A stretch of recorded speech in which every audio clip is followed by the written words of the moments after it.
Hi,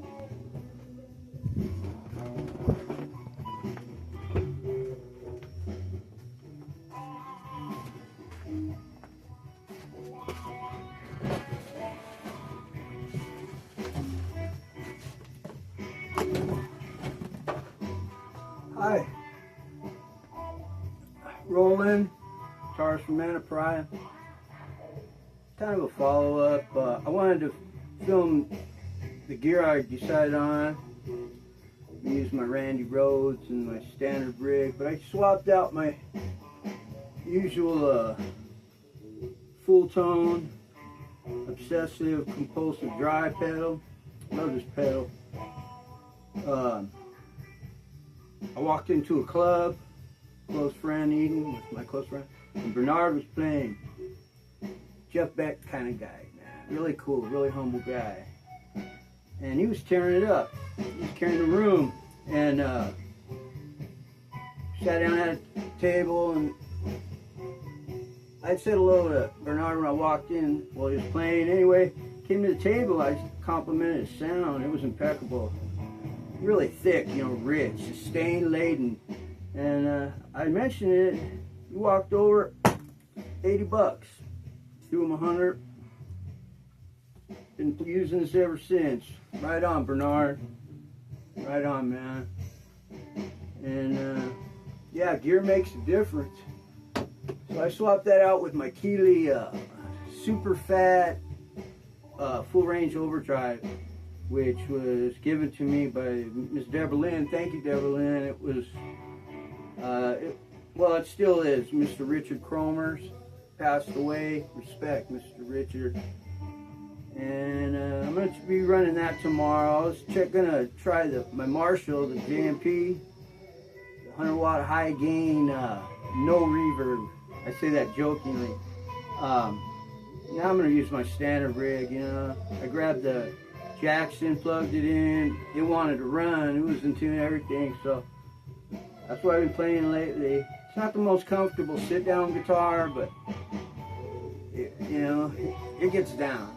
It's got some growl.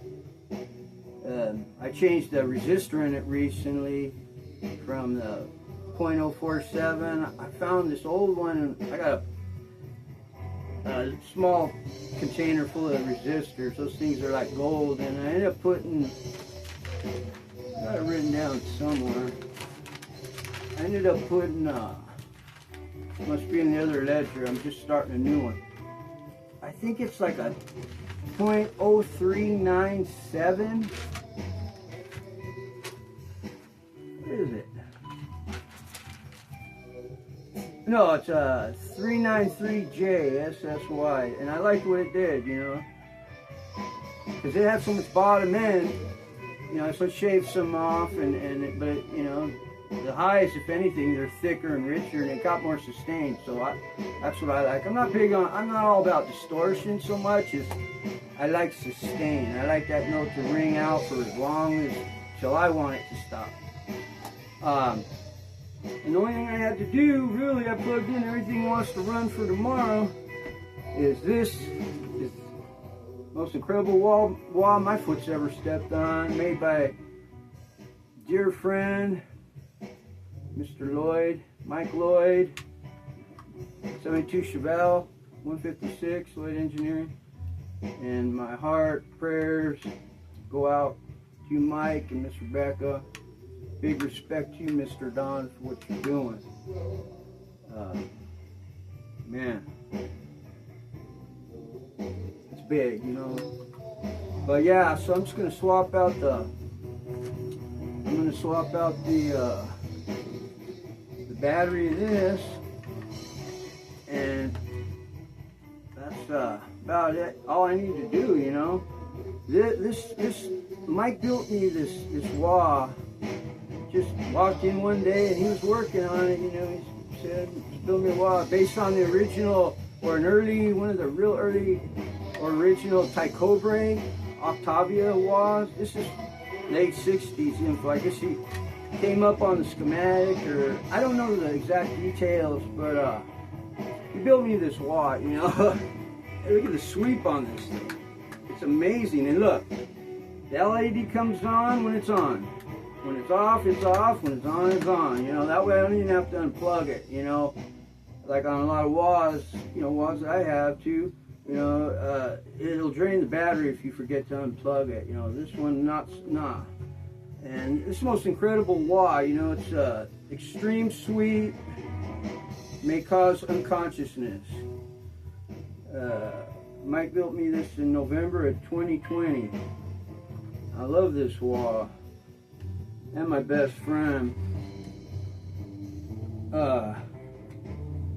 So yeah, I'm gonna swap this out. I noticed when this wah gets low on the battery, it starts losing the lows, like when you sweep the lows. But this, you know, whereas other wahs, it just really kind of doesn't work.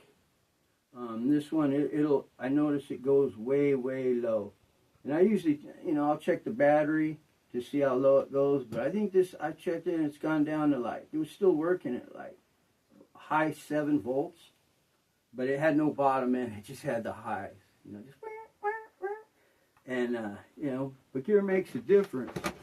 So, you know, yeah, excited, get to see Mr. Mike Sato, Mr. Dave Petzel tomorrow, and I'm really looking forward to that because, you know, it just means a lot. It's kind of like what we do, you know, at least to me.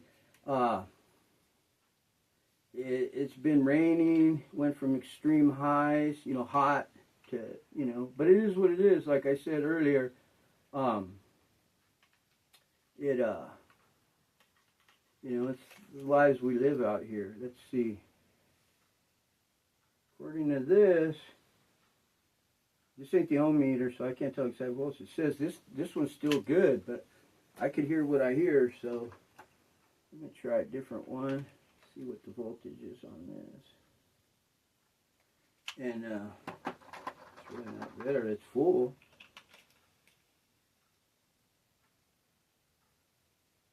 Don't mess with what works, man. I don't like to open them up once I put together guitar, you know. I just run it. I run it and run it, make manual and sometimes written notes, because I'm not a very intelligent guy. I gotta write things down. But what I was gonna say is, you know, and then when I have to open something up for some reason, but it's rare, like the Picasso Strat up here, I built that years ago, and I wanted the pickups drop down, so I want to put some kind of probably nail polish, you know, on the threads so that they won't drop down. But I'm gonna do that when I have to open it up, pull the pick guard off. Haven't had to do it, you know. That thing just, I'm not messing with it. That thing plays itself, you know. I love this guitar. Gear makes a difference. Got the Floyd Rose hockey puck neck, which is really comfortable. And I got 4 springs in it. They're angled because they got just that enough tension where I didn't have to add another spring, but, you know, it needed more than what it had. So, you know, I work with the instruments, you know, they become what they are. This is the Picasso Strat. Love this thing. Self-playing guitar, you know, if I'm like really hurting, like I'm wreckage, sometimes I'll go with the guitar that plays itself because I can't play. So, you know, it's true. But yeah, so I was gonna, you know, maybe, you know, I went in there and fired up the amps and everything was cool, man. I was gonna film that, like, because I was gonna pick between the Marshall JMP and the 412 slant and the main rig. But, you know, it was talking, dude. It was smoking. It wants to dance. So, dance we will do tomorrow. Like I say, I'm so looking forward to seeing Mr. Dave and Mr. Mike. And like I say, once again, thoughts and prayers out to best friend, Mr. Mike Lloyd, Mr. Rebecca, and mad respect to you, Mr. Don, for what you're doing. And thank you to Woman Jean, hello to Miss Emma Lou, and hello to Miss Becky, and Miss Sophie, and hi, Miss Audrey. And, you know, just thank you to, oh, my pal, James Francis. Right on, man. Right on, Jamie. So much, thank you. Just thank you, man. You give me so much.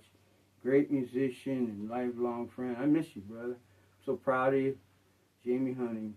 Yep. Oh, yeah. I haven't been able to, maybe tomorrow I'll be able to bust out with the EBO that you gave me, Jamie.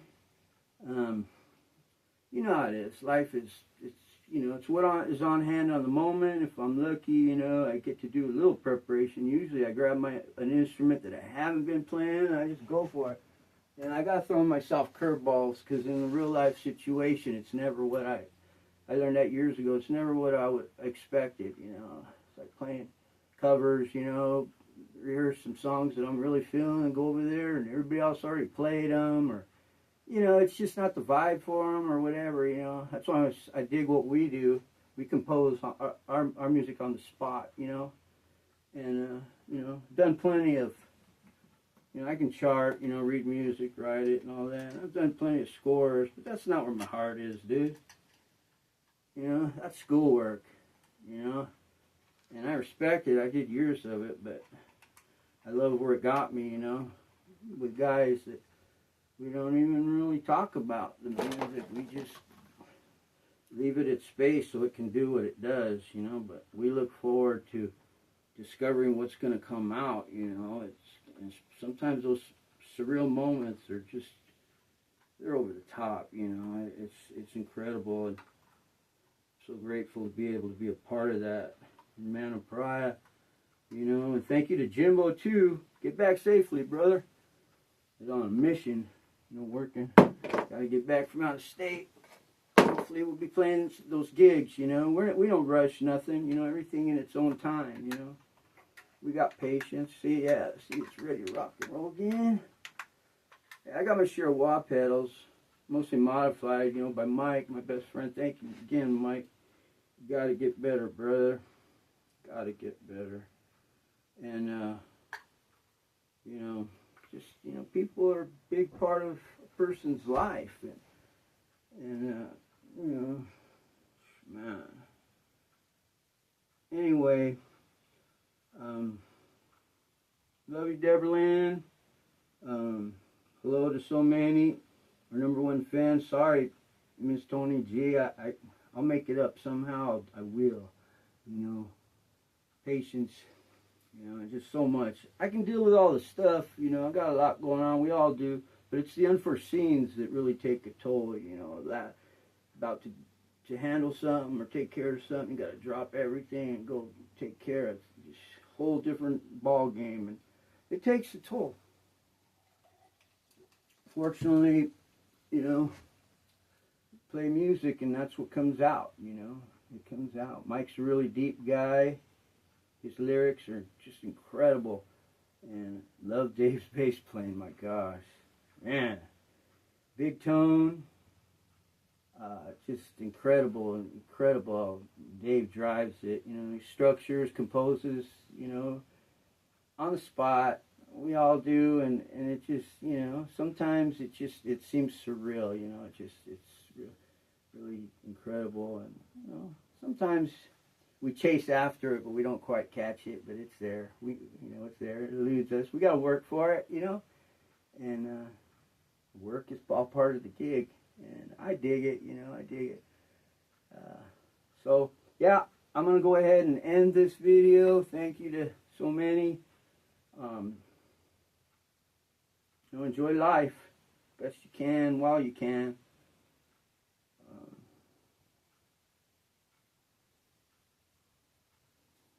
Right on.